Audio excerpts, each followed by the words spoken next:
legend.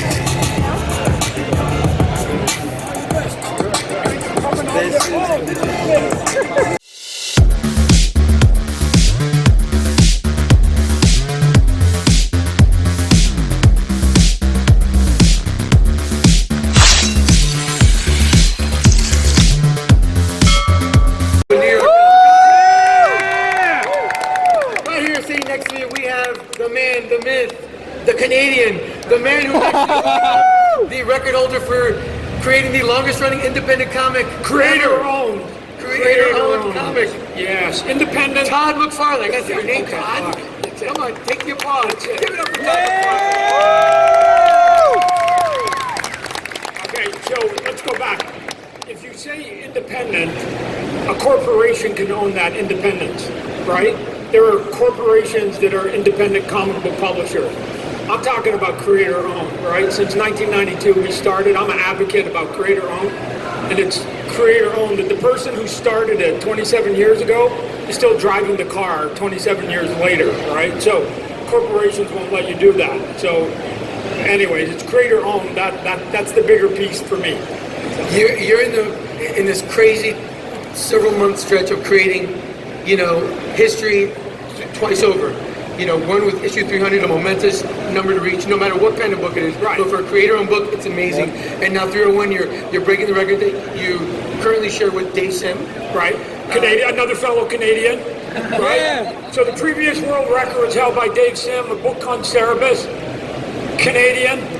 And now on Wednesday, officially, although I just got my batch today of 301, a record gets broken by another Canadian, which begs the question. What the hell's happening to the rest of you in the world, right? Come on, somebody pick up the slack. Can't be Canadians all the time. So somebody in Bolivia, come on, step up, step up. In all seriousness, getting back to issue 301, I want to ask you about the pressure of getting it made, because these books are incredibly difficult to do on a normal basis. But these anniversary issues, these special issues with multiple covers, which one caused you more agita? Here's what I know, ladies and gentlemen. When I was younger, I would stay up day and night to get the deadlines done. You just did it, right? I see some young people in here, right? When you're young, right? Man, you can just do it, right? If you're right-handed, don't do that. It hits the heart. And if you're left-handed, so you can do it all the time. So I did the foolish act of thinking I'm going to do a triple-sized issue at 300. And I'm going to come right back with a double size for 301, right? That's a young people's sport, right? I'll tell you right now, I did a couple all-nighters. My wife didn't see me for about a month going, this is just like when you were young. And I'm like, yeah. But I just went, wow, I forgot the heavy lifting of how much work doing like triple deadlines, bi-weeklies, and all that. Inking on trains, planes, and automobiles. I did. I don't know if any of you guys literally. No. I don't know if any of you follow me on Instagram. Those pictures, people were asking me. I was showing you those pictures. I literally was inking while there was one where it was like Greg Capullo was getting his tires changed. So while we were waiting for the oil on the tires to get changed, I was inking. I was on ferries when we went to Canada, in the car, and boats, planes, at the barber. I don't know if you saw the one at the barber, and the lady started. I did see that one, yes, I should put up the video. I've got the video where she started spritzing my hair. And I'm going, that's ink. You can't spritz the hair while I'm inking here. So the answer is yes. And so, but here's the thing, because I used to do it when I did Spider-Man. You can do it. How do you ink in a car? Because a boat's pretty smooth, a plane is super smooth. The car is the one that bounces, right? Here's how you can ink in a car. You just make sure that you leave stuff that's inkable, which basically means like bushes, explosions, debris, or like explosion line. You can't do human faces because otherwise you have an eye down here and you have your nose up here. So what happens is, and this I learned this trick when I was young, when I used to have deadlines and it was an hour drive to the FedEx. My assistant would drive and I would finish it up. But it has to be the background in the car. So you'd sit there and you do an explosion or something, and you go, no, fuck, oh yeah, fuck, that looks good, right? It has to be stuff, oh, excuse me, and you have to be doing it so that every time you bounce, it still is okay. So I can show you where I hit potholes, and you guys will never know that I hit a pothole on that one. You're gonna go, you do such good explosions in trees, Todd. So You are a very versatile inker because, well, in the process of making that book, I was doing an interview with Greg Capullo one day at Capullo's estate, and Todd shows up, and he picks up some pages, and all of a sudden we're eating food, and on the countertop right there where everyone's eating, Todd's sitting there starting to ink, and just, we're like, me and the photographer and the audio guy, we're like, you want to move the pages away so you don't drop your food on top of it, because he's eating a sandwich, like, while he's inking, and I was like, what are you doing? Like, how easily does that come to you now that you can ink while doing multiple things? It's interesting. I had there's an inker in the business that works for DC, does a lot of the Batman stuff over Capullo, Jonathan Galapian, and he came out to the house for a couple days, and I said, you're going to help me do a little bit of inking? And then we were just inking on my kitchen counter. My kitchen counter is made out of little small tiles. So he was just sitting there, and I started inking, and he started, and then he went, Todd, there's like grooves in the tiles, right? And I went, suck it up, Buttercup, right? Just get it done. Like, we're here, we gotta get work done, right? And so I go, I'll get you a piece of cardboard if you need a piece of cardboard. But here's the thing. You don't get to 300 issues by thinking that every page, every line, every panel has to be perfect. At some point, you're going to give birth to ugly babies if you just do enough work. And you have to accept that some babies are going to be ugly, right? So and at this point in my career, and I say it with Greg and everybody else, I just go, there is nothing you're going to put on a piece of paper that's going to define your career. There's nothing. There's not one thing that I'm going to do that people are going to go, oh, I liked him for 20 years, but that one panel, I'm done with that guy. Good riddance. It doesn't happen. So you just make sure you give enough good stuff that they basically get blinded to the bad stuff. Because my entire career, my style is built on this, right? People used to come up to me all the time and say, Todd, you do the best buildings. When I was doing Spider-Man, you do the best buildings. And my answer was, show me. I don't do good buildings. Like, no. And I go, show me the panel then.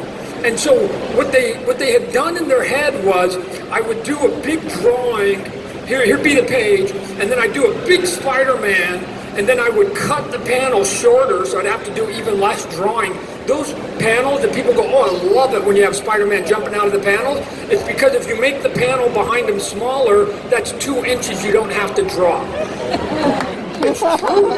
It's true. So now this style becomes deadline capable.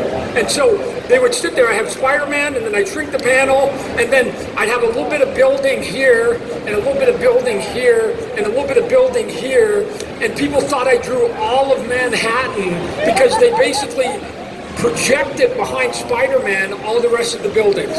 And I didn't do them. I'm here to tell you, I didn't do. Go look back, analyze the work. You're going to go, that cheating SOB. Right? But this is how you get books done, and eventually this is how you get to 301. There's only one way you get to 301 books. You just got to do work. And are they all good? No. If you do anything with longevity, so you got 30 years of Spawn, 27, you're going to have high points and low points, high points and low points, and you just have to accept it. You try to do the best you can, and then you do it, and all of a sudden some turn out better than others, and then you go and you do another issue. So you know what happened 10 seconds after I hit the button for 301 that set the record? You know what I was doing? Writing the plot to 302. Because there's another book that's coming a month after that book. Right? You don't get to sit around and rest on your laurel and go, look at me, look how good I am. Starting with 302, though, Jason Sean Alexander, who's the artist, I'm going to cut him down from 20 pages to 15, and then I'm going to start eking myself back into it. I'm going to do 5 pages every book and start working my way back into it. So the reset that kind of happened with the book, what do you call it, reset in issue 300? It was that done to kind of set the tableau for the next several years of Spawn? For the next 300. How far do you really look out in terms of planning out the stories? Realistically. realistically, not as far as you would think. I had to do my 10 pages here in 301, and probably 6 days before I had to go to print, I go, I better come up with a story, right? So I know a general view of what I'm trying to do, but the specifics of it, I leave that to the smart writers. I don't do that, right? I remember when the issue number 1 came out, I had a writer that came and visited me, and I had the pages, and I had roughed them all out, and I had them on the ground, and all of a sudden I was standing there, and I went, and he's going, what are you doing? And I'm going, I'm just moving them around to see what sort of looks better. And he was horrified that I didn't have my story for Spawn 1, and I just went, no, this order seems kind of cool, and that's a pretty good looking thing, and now I'm going to write it. Now I'm going to write that. So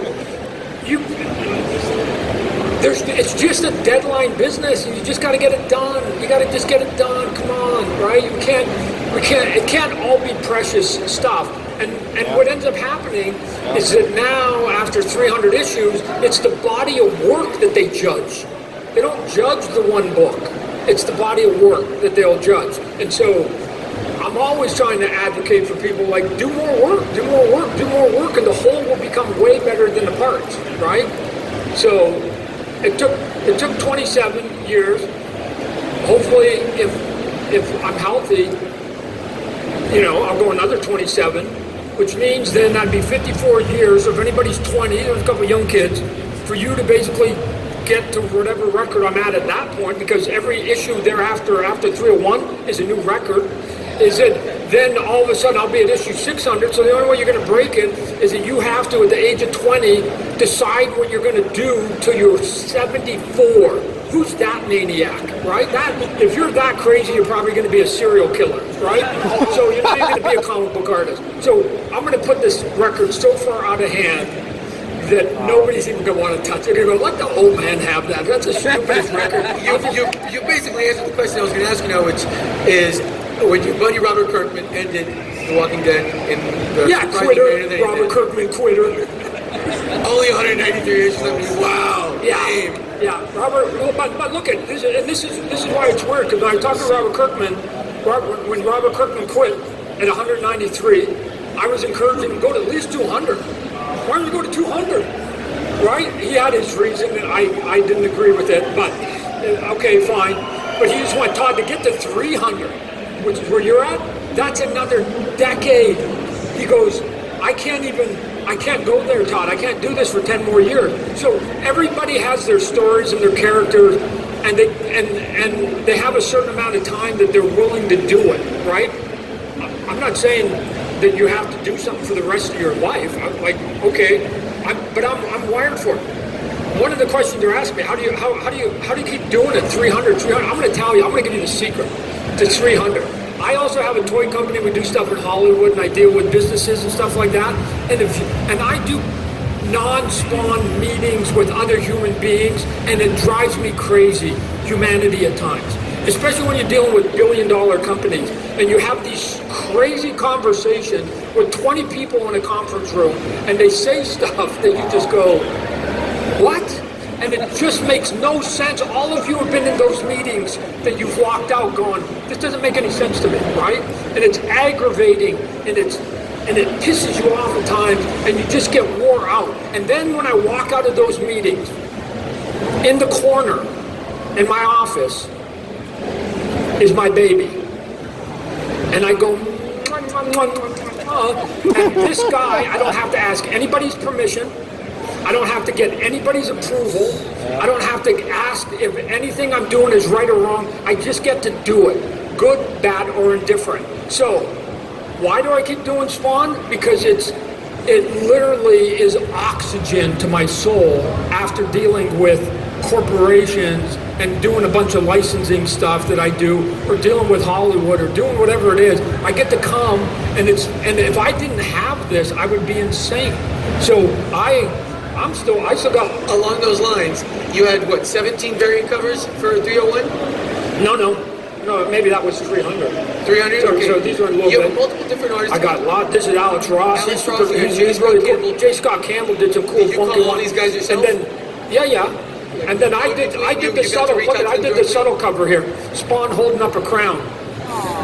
Right? Come on. If you're going to set a record and he's going to be the king, then I go, come on. Is this part of the reason why you're saying that it's soothing to the soul that you're able to conduct this business directly? Like you can call Alex and you can call, J. Scott Campbell and say, hey guys, you want to do a cover? Oh no, better than that. There's been nobody that's ever worked on my book that I didn't like.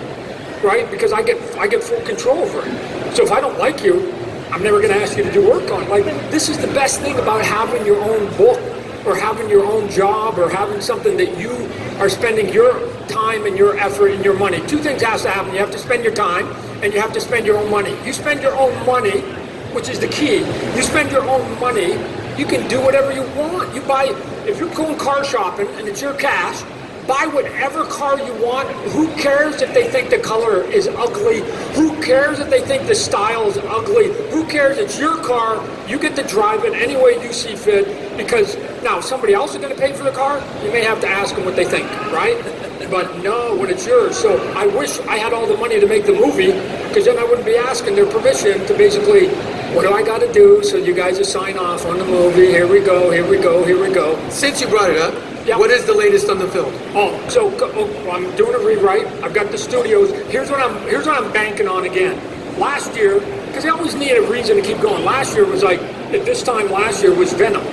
And then all of a sudden Venom pops, and I get to go, I co-created Venom. And they're like, yeah, what else? And you go, wow, I got issue 300 is going to be the #1 book in the country.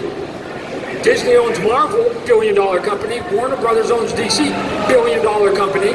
I got me and I got Shannon and Carmen. They're right there. That's all I got. Right? Disney and Warner Brothers are overthinking it. I got two. They got $1 billion of them. And so I go, how can you guys not outsell my book? So we're going to do it. But even better, this weekend, there's a movie coming out called Joker. And here's what Hollywood is very good at. Replicating. So if Joker opens up, and I hope all of you will go see it, if Joker opens up big, they're going to go, oh my gosh, you know what we need to start doing? R-rated, dark, superhero comic books. Yes. Right? And I'm going to stand up and I go, I've got one for you. And they'll go, oh my gosh, where's that been? I've been trying to shove it down your throat for the last 3 years, you idiot. So, and we'll get it done. They're still intact. Jamie. I talked to Jamie last week. Jamie Foxx attached to it. Jamie Foxx, if you haven't seen it, go look for it. It's doing a movie right now coming up called Just Mercy. Go look it up. It's based on a true story about somebody with Michael B. Jordan and Brie Larson. So all these superhero people coming and doing this cool drama. That there's talk about it being up for Academy Awards. Maybe Jamie and a couple of the other actors and the story itself. And then there's another trailer I just saw the other day called Uncut Gems. Go take a look at this one. It's super cool. It looks like I want Spawn to look like in terms of the grittiness of it. Adam Sandler is the star of it, but it's just the underbelly of New York. That script had floated in New York for 10 years. It was done, and it took them 10 years to finally get somebody to get on. I wish I could move the glaciers faster. The name's Todd, only rhymes with God. I don't get to control all of that stuff. So I'm just going to be as tenacious with getting this thing done as I am with this. And Jamie is pushing. My agents are pushing. We'll get it done. We'll get it. We'll get it done. Jeremy Renner's still attached. Greg Nicotero's still involved. Right, everybody. This is it. That's why I don't get it. I don't get it. I don't. They can spend $45 million making.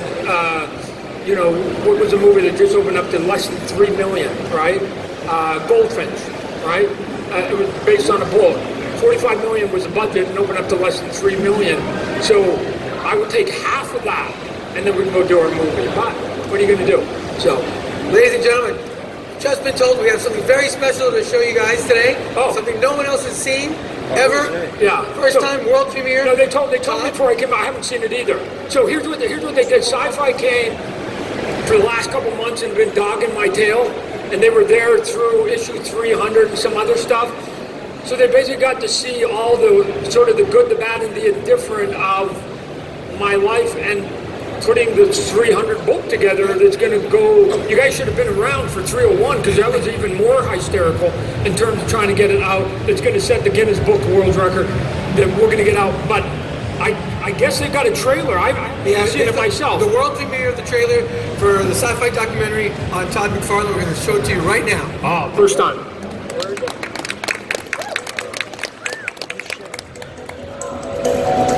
If you think back to the 90s, the horror elements in Spawn really made it stand out. All the spikes and the chains and the fire. It was something that was completely unique. We're basically the stars of the industry at that point. They're opening up a whole new sort of lane of business. This guy did a little bit of Spider-Man, created Spawn. They got a toy company that makes toys. This is insane. I'm living up in Calgary, Alberta. That was a comic book feed. And on this show, somebody's holding up a comic book page. The guy holding it is the artist, John Byrne. From that moment on, I started the drive of trying to get into comic books. It's not hard to do something for 8 hours a day if you want to do it or you enjoy it. You can't just be determined for the sake of being determined. There has to be some purpose that is doable in a fair-minded way. When he does like things a certain way, he sees it differently than everybody else, and you get it. That focus that I have can be a detriment to the point that I get so focused, I lose track of other things. I don't know how many people could get hundreds of rejection letters saying, you don't have it, give it up. They're going to always try and say, it's not possible, don't do it. Don't listen to them.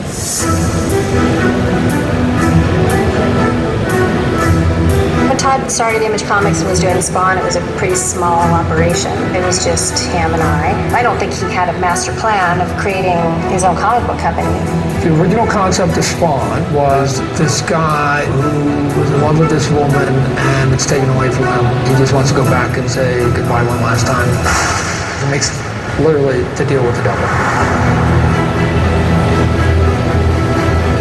Todd did for toys what he did for comics. He came in and he brought extra detail, more devotion to how the toys actually look. To be able to see some of the pieces he did of me in uniform was a real treat. There were people who liked to stick to comics, but he went for it, and it turned out very, very well for him. The same thing with the movie, right? I enjoyed watching how he got that movie made.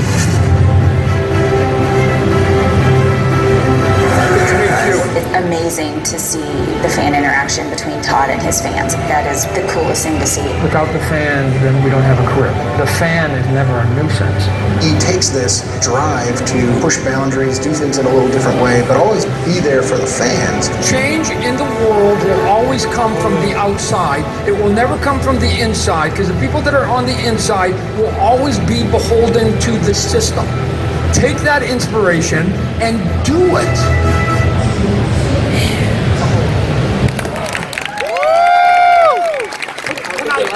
Can I add one thing? Spawn 300 was a week late. It was because of these guys. Because I was trying to get my pages done and they're going, can you walk up a mountain? Right? Can you do like this stupid stuff? And I'm like, that seems supernatural to me. And plus I got pages I gotta get done, which is why you saw a couple pictures I put on Instagram where I was at the top of the mountain I was inking, because while they were setting up their shots, I had to get pages done, right? The top of the mountains. Your boys were really hot that day, right? Because I live in Phoenix, 110 degrees, and I'm like a cockroach, right? I can just live through anything. And these people were just melting, just going, I can't do this anymore, Todd. And I'm like, you were the one that told me we had to come up here in the middle of my deadline. It's ridiculous. So you guys are going to finish this, we're going to finish, but otherwise the book would have got done, and I wouldn't have to bump We'll take the blame, because this thing's going to be fantastic. It's going to air later this year on the Sci-Fi Network. To stay up to date on all of these developments with it and to find out when and where exactly it's going to air, subscribe to Sci-Fi Wire's newsletter at sci-fi-wire.com/newsletter. Ladies and gentlemen, Mr. Todd Mcfarlane. Hey, thanks for